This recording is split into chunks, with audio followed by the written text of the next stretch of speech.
Sir, 56,000 ಹುದ್ದೆಗಳನ್ನು ತುಂಬೋದಕ್ಕೆ financial crisis ಏನು crisis ಇರೋ 2% ಜನಕ್ಕೆ 52% ಬಜೆಟ್ ಖರ್ಚು ಮಾಡ್ತೀವಿ.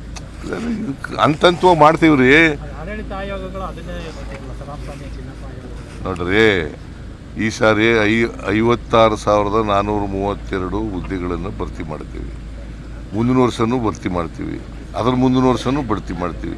ಖಾಲಿ ಇರ್ತಕ್ಕಂಥ ಭರ್ತಿ 7.5 ಲಕ್ಷ ಹುದ್ದೆಗಳನ್ನು ಕೂಡ ಎಲ್ಲನೂ ಭರ್ತಿ ಮಾಡ್ತೀವಿ. Sir, ಕೆಪಿಎಸ್ಸಿನೇ ಸುಭದ್ರವಾಗಿಲ್ಲ.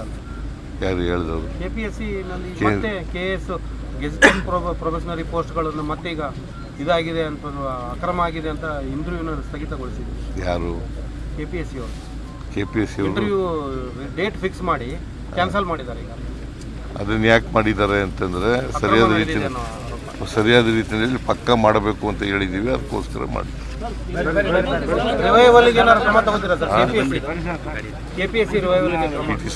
It's an independent body. ಗೊತ್ತಾಯ್ತಾ? ನಾವು ಮೆಂಬರ್ ಮಾಡುವಾಗ ಕೇಂದ್ರ ಸರ್ಕಾರದ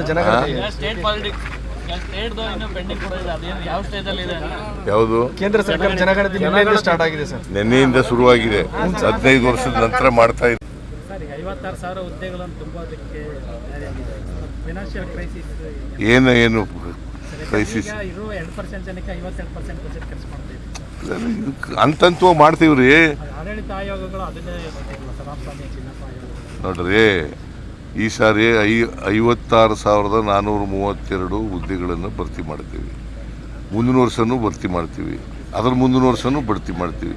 ಖಾಲಿ ಇರ್ತಕ್ಕಂಥ ಭರ್ತಿ 7.5 ಲಕ್ಷ ಹುದ್ದೆಗಳನ್ನು ಕೂಡ ಎಲ್ಲನೂ ಭರ್ತಿ ಮಾಡ್ತೀವಿ. Sir, ಕೆಪಿಎಸ್ಸಿನೇ ಸುಭದ್ರವಾಗಿಲ್ಲ.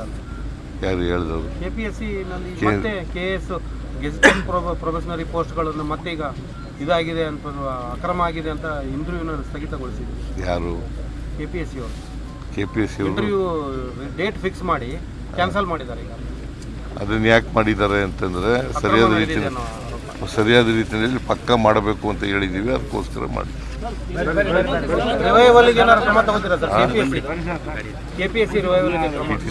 It's an independent body. ಗೊತ್ತಾಯ್ತಾ? ನಾವು ಮೆಂಬರ್ ಮಾಡುವಾಗ ಕೇಂದ್ರ ಸರ್ಕಾರದ ಯಾವುದು ಕೇಂದ್ರ ಸರ್ಕಾರ ಜನಗಣತಿ ನಿನ್ನೆಯಿಂದ ಸ್ಟಾರ್ಟ್ ಆಗಿದೆ ಸರ್. ನಿನ್ನೆಯಿಂದ ಶುರುವಾಗಿದೆ. 15 ವರ್ಷದ ನಂತರ ಮಾಡ್ತಾ ಇದ್ದಾರೆ. ಮುಖ್ಯಮಂತ್ರಿ ಸಿದ್ದರಾಮಯ್ಯನವರಿಗೆ